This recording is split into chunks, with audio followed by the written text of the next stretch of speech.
Friends, थोड़ा मेरा आने में विलम्ब हो गया। आप लोग को शायद 12 बजे बुलाया था, लेकिन थोड़ा दिल्ली में आने में मेरा विलम्ब हुआ, इसलिए मैं थोड़ा सा आप लोग से अपॉलॉजी कर लेता हूँ। आप लोग सब जानते हैं कि गुजरात का चुनाव एक क्लाइमैक्स में है, एक पूरा प्रसार धामाधार प्रसार चल रहा है और नरेंद्र मोदी जी को जो एक लोगों का जो सपोर्ट मिला है, ये बहुत ही अभूतपूर्व सपोर्ट मिला है। जैसे हम लोग ट्वीट में, फेसबुक में, मीडिया में देख रहा हूँ, और मैं भी गुजरात में आगे 3-4 दिन आने का मेरा भी मौका मिला है। जो सपोर्ट है एकदम अभूतपूर्व सपोर्ट है, और मेरा तो मानना है कि ये एक गुजरात चुनाव नहीं है, 2026 का लोकसभा चुनाव का एक अभ्यास शुरू हो चुका है। गुजरात ही देश को दिशा दे रहा है, दिशा देता है, और जो अभी गुजरात का चुनाव का जो माहौल है, इस माहौल से ही 2026 का माहौल भी साथ ही शुरू हो जाएगा, और गुजरात पूरा देश को दिशा दे रहा है। और मेरा यही भी मानना है कि मोदी जी को जो तीसरा बार लोग प्रधानमंत्री देखना चाहते हैं, इसका जो एक शुरुआती एक कल्पना ये गुजरात में ही दिखाई दे रहा है, और गुजरात चुनाव का साथ ही इसका एक देश भर में एक एजेंडा शुरू हो जाएगा कि मोदी जी को 3rd टाइम देश का प्रधानमंत्री भी बनना है, और अगली बार 400 सीट पार करके बनना है। लास्ट टाइम हमारा था कि 300 सीट पार। इस टाइम मेरा लग रहा है कि हमारा जो मूड है पूरा देश में, ये 400 सीट पार करने वाला मूड बन जाएगा देश में। गुजरात में जब मुझको पहला बार आने का मौका हुआ, उस समय मैंने श्रद्धा और आफ्ताब का बात उठाया था। तो लोगों ने प्रश्न किया था कि भाई गुजरात का साथ श्रद्धा आफ्ताब क्या लेना देना है। अभी जो धीरे धीरे बातें एक लाइट में आ रहा है, आप देखिए कि श्रद्धा ने पहला उसका जो एफआईआर था आफ्ताब का खिलाफ, वो एफआईआर महाराष्ट्र में लॉस किया था। उस समय महाराष्ट्र में किसका सरकार था? ये शिवसेना कांग्रेस वाला सरकार था, जो एक लोगों को भ्रमित करके बनाया था। ये एनसीपी का सरकार था। पुलिस ने डरा के धमका के श्रद्धा का एफआईआर रजिस्टर होने नहीं दिया।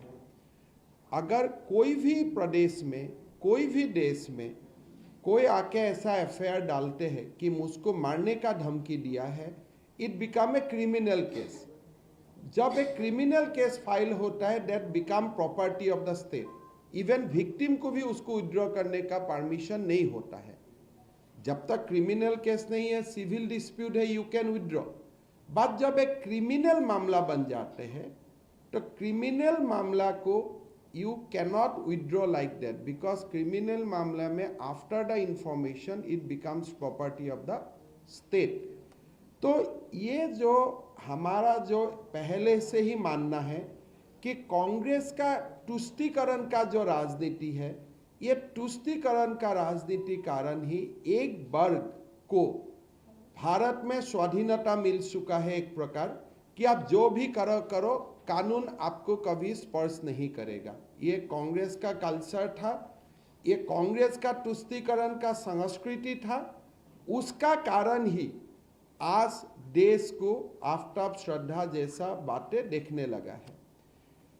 मर्डर पहले भी होता है, लेकिन जब कोई अपना जिसका साथ जीवन आपको जीवन संगी बनाने का आपने एक संकल्प लिया था, इसको जब आप 34 पीसेस करते हैं, तब वो एक normal love affairs related murder नहीं रहता है। मतलब इसमें ऐसा गुस्सा है कि भाई तुमको हम कुछ करने के लिए लाए थे, शायद तुम माना नहीं, तो इसलिए तुमको जब मारना है तुमको एकदम बेदर्द मारना है, ऐसे नहीं मारना है। जब तक कोई दूसरा एजेंडा भी उनका साथ शामिल नहीं होता है, तब कोई लोगों को, कोई दूसरे को जिसका साथ आपने जीवन का कुछ समय भी बिताया है, ऐसे आप 34 पीसेस नहीं करेगा। तो इसीलिए मेरा सीधा ये एक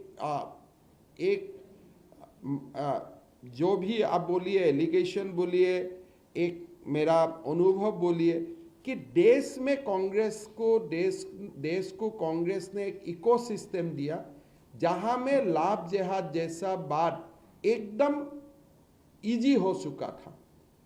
और ये आफ्ताब जैसा लोग वही भ्रम में था कि भाई अभी भी कांग्रेस का सरकार ही है, कांग्रेस का इकोसिस्टम ही है और हम लोग इसको आगे ले जा सकता हूं। तो इसीलिए हम ये मानता हूं कि देश को एक बहुत बड़ा लाभ जिहाद का खिलाफ कानून का ज़रूरत है और ये कानून भारतीय जनता पार्टी का सरकार नरेंद्र मोदी जी का नेतृत्व में ही देश में हो सकता है, ये हम लोग मानता हूँ। इस मुद्दा का साथ एक बहुत बड़ा करीबी मुद्दा आता है यूनिफॉर्म सिविल कोड का। बाला साहेब अम्बेडकर जी का ये हमारा भीमराव अम्बेडकर जी का, बाबा साहेब भीमराव अम्बेडकर जी का एक सपना था कि देश में यूनिफॉर्म सिविल कोड हो, लेकिन नेहरू जी ने वो यूनिफॉर्म सिविल कोड होने नहीं दिया। आज भारतीय जनता पार्टी उत्तराखंड में चुनाव लड़ा, उत्तराखंड में भी ऐलान किया कि देश में यूसीसी होना चाहिए और उत्तराखंड का जनता ने इसमें मोहर लगाया। फिर अभी हिमाचल का चुनाव हुआ, इसमें भी हमने ये बात उठाया और हमारा मन में हम लोग एकदम कंफर्म है कि इसमें भी लोग, हिमाचल का लोग भी उसमें मोहर लगाएगा। गुजरात में भी ये मुद्दा आ रहा है, गुजरात में भी, गुजरात चुनाव में भी जो जनता का राय है, वो जनता का राय यूनिफॉर्म सिविल कोड का तरफ एक समर्थन आ जाएगा और देश में धीरे धीरे एक यूनिफॉर्म सिविल कोड का एक माहौल बनेगा। जो नेहरू जी ने मुसलमान महिलाओं का साथ जो एक इनजस्टिस किया और पूरा महिलाओं का साथ जो इनजस्टिस किया नेहरू का समय से ही कांग्रेस ने, इसको एक भरपूर जवाब मिलेगा और देश को एक यूसीसी मिलेगा, ये भी हम लोग सबको एक विश्वास है। भारत को जो 2014 से जो भारत ने देखा, ये है कि एक टेरर का खिलाफ जो भारत को दुबला करने के लिए जो एक शक्ति था, वो शक्ति आपने देखा होगा अभी एक प्रकार खत्म हो गया। 26/11 हुआ, फिर पार्लियामेंट अटैक हुआ, कांग्रेस का समय में वो रुका ही नहीं था, लेकिन आज रुका क्यों? नरेंद्र मोदी जी का जो नेतृत्व रहा कि देश का साथ कोई संतरासवादी, देश का साथ हमारा इनोसेंट लाइफ का ऊपर कोई भी आप खिलवाड़ नहीं कर सकता है। सीमा से आतंकवादी आएगा तो भरपूर जवाब दिया जाएगा। आज उस नीति का कारण आपने देखा होगा कि 2014 से धीरे धीरे धीरे धीरे धीरे हमारा देश में terrorism word has become almost obsolete. आज कोई टेररिज्म का बात देश में नहीं है।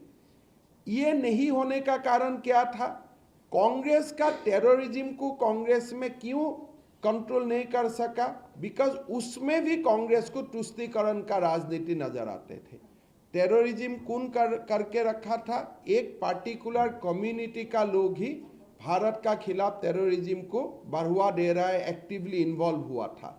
जब मोदी जी ने तुष्टीकरण का राजनीति को खत्म किया, पाकिस्तान को भरपूर जवाब दिया, आज आपने देखा होगा 2014 का बाद टेररिज्म शब्द ही एक प्रकार देश से खत्म हो चुका है। तो ये राजनीति आज देश को पसंद है। तो इसीलिए हमें ये मानना है कि गुजरात चुनाव हो या अगले लोकसभा चुनाव हो, टेररिज्म का खिलाफ जो हमारा जो रिजॉल्व है वो और आगे जाके बहुत ज़्यादा स्ट्रांग होगा। आज पीएफआई का खिलाफ बैन लगा। गृह मंत्री अमित जी का नेतृत्व में गृह मंत्रालय ने पीएफआई का बैन को जबरदस्त इंप्लीमेंट किया। देश में यह संदेह था कि जब पीएफआई में बैंड होगा बहुत सारा रिएक्शन होगा, बहुत सारा इसका कुछ ना कोई जगह में इसका खिलाफ बहुत ज़्यादा एक प्रकार का रिएक्ट होगा, कोई लोग देश को आसान कर देगा। कुछ नहीं हुआ। 370 का विलुप्ति का समय भी ऐसा ही हवा निकाला गया था कि 370 अगर विलुप्ति होगा तो देश एकदम एक प्रकार में कम्युनल टेंशन में आ जाएगा। कुछ नहीं हुआ। और आज भी आप देखिए पीएफआई का खिलाफ बैंड हुआ, पीएफआई को कंप्लीटली ध्वस्त कर दिया गया, लेकिन कोई कहीं से भी रिएक्शन नहीं है। आज हमारा गुजरात का चुनाव घोषणा पत्र में हमने ये बोला हो कि एंटी रेडिकलाइजेशन यूनिट होगा, बिकॉज जब आप रेडिकलाइजेशन हो जाता है you are attacking the disease कि भाई हो चुका है तो you are controlling it. But हमें वैक्सीन चाहिए रेडिकलाइजेशन का खिलाफ कि रेडिकलाइज हो ही नहीं सके। अगर रेडिकलाइज हो सकता है जब तक आप पुलिस का नज़र में आता है तब तक कुछ ना कुछ कर लेता है। तो पहला बार गुजरात का चुनाव घोषणा पत्र में एक बहुत बड़ा वर्ड आया एंटी रेडिकलाइजेशन। मतलब रेडिकलाइजेशन होना ही नहीं चाहिए देश में। It is both positive and it is both affirmative भी है, एक पॉजिटिव डिक्लेरेशन भी है, और साथ साथ हमारा एक शक्तिशाली निर्णय को भी दर्शाता है कि हम देश को रेडिकलाइजेशन देश में होने ही नहीं देगा। तो ये जो गुजरात का घोषणा पत्र में आया, इससे हमारा देश को रेडिकलाइजेशन का खिलाफ लड़ने में, तुष्टीकरण का खिलाफ लड़ने में एक बहुत बड़ा बल मिलेगा। आपने राहुल गांधी जी को भी देखा है। थोड़ा दिन पहले मैंने बोला राहुल जी को, भाई आपका चेहरा तो सद्दाम हुसैन जैसा हो रहा, तो थोड़ा सा कांग्रेस का लोग मेरा साथ थोड़ा सा नाराज हो गया। इसमें नाराज होने का क्या बात था, मेरा ये भी दिमाग में नहीं है। That is my assessment. आप अगर आपको लगता है कि दाढ़ी वाड़ी कर लेने से आपका जीवन में मैच्योरिटी हो जाएगा, वो तो अपने आप आने वाला चीज़ नहीं है। अभी आपने उनका वीडियो देखा होगा, बोल रहा था कि मैं कैसे अपोजिशन में मैं पावर लेता हूँ, और उनका ही लोग उसका ऊपर हंसने लगा। तो राहुल जी का ऊपर हमने जो लोग कांग्रेस का लोग मेरा ऊपर नाराज है, आपने सद्दाम हुसैन क्या बोला, मैं तो राहुल जी को बहादुर शाह जाफर तो नहीं बोला ना, मैंने इतना ही बोला कि आपका चेहरा सद्दाम जैसा लग रहा है। उसमें तकलीफ क्या है, दाढ़ी वाड़ी काट लो, दोबारा आप राहुल जैसा लग जाएगा। वेरी सिंपल बात है। लेकिन उसको ना करके अभी ज़्यादा पब्लिसिटी दे रहा है। मैं तो एक छोटा कार्यकर्ता है, थोड़ा ही मेरा ट्विटर का फॉलोअर है, तो आप जब मुझको ट्रोल करेगा वो ज़्यादा पब्लिसिटी देश में हो जाएगा। तो आप लोग थोड़ा सा सिस्टम चेंज कर लीजिए, वो सिस्टम से होते नहीं है।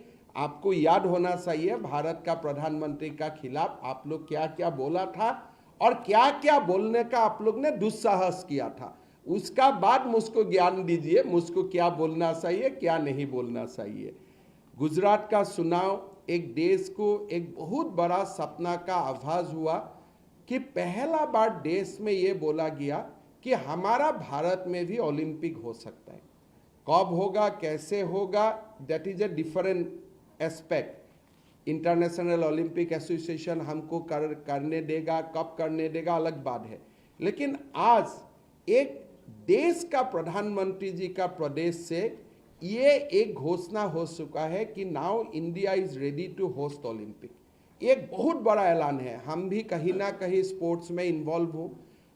एक जो गुजरात से जो एक नया भारत का दिशा दिखाया कि now India is ready to host Olympic, ये सुन के ही एक देश में एक प्रकार का आइडिया हो गया कि अभी देश में जरूर ओलंपिक होने वाला है, गुजरात में ओलंपिक होने वाला है। और गुजरात ने जैसे नेशनल गेम्स को अभी बहुत भव्य तरीका से जैसे नेशनल गेम्स को मेज़बानी किया, इससे एक फाउंडेशन तैयारी हो चुका है और एक पूरा देश में स्पोर्ट्स फ्रेटर्निटी में एक उत्साह का माहौल है कि देश में हमारा ओलंपिक को मेज़बानी करने का भी अभी साहस हो चुका है। And Gujarat will become a natural host कि ओलंपिक गुजरात में होना चाहिए। मैं प्रधानमंत्री जी को और गुजरात बीजेपी को धन्यवाद देना चाहता हूँ। घोषणा पत्र का एक बहुत बड़ा ऐलान कि इंश्योरेंस जो हेल्थ इंश्योरेंस स्कीम है वो 5 लाख से 10 लाख किया जाएगा। ये एक बहुत बड़ा साहस है। आज प्रधानमंत्री जो पीएम-जय बीमा योजना है, करोड़ लोगों का एक बहुत बड़ा सामर्थ्य है कि आज मेरा कैंसर हो जाएगा, किडनी ट्रांसप्लांट होगा, मेरा पास आयुष्मान भारत का कार्ड है। गुजरात में ये ऐलान किया है कि 5 लाख को 10 लाख किया जाएगा। जब गुजरात करेगा, बाकी देश का प्रदेश भी करेगा। ये देश का गरीब के लिए एक बहुत बड़ा ऐलान है। मैं भारतीय जनता पार्टी गुजरात को अभिनंदन करता हूँ। साथ में प्रधानमंत्री जी को मैं बहुत बहुत धन्यवाद देता हूँ कि आपने देश का सामने एक बहुत बड़ा सपना रखा कि अभी हमारा जो बीमा है वो 5 लाख जाके 10 लाख होगा। तो ये गुजरात का जो चुनाव है एक प्रकार देश को एक नया दिशा दे रहा है। नमस्कार, मैं हूं मानक गुप्ता। अगर आपको हमारा ये वीडियो पसंद आया हो तो इसे लाइक और शेयर जरूर करें और हाँ, हमें सब्सक्राइब और फॉलो करना ना भूलें ताकि आप देश और दुनिया की कोई खबर मिस ना करें। तो जुड़े रहिए हमारे साथ और देखते रहिए न्यूज़ 24।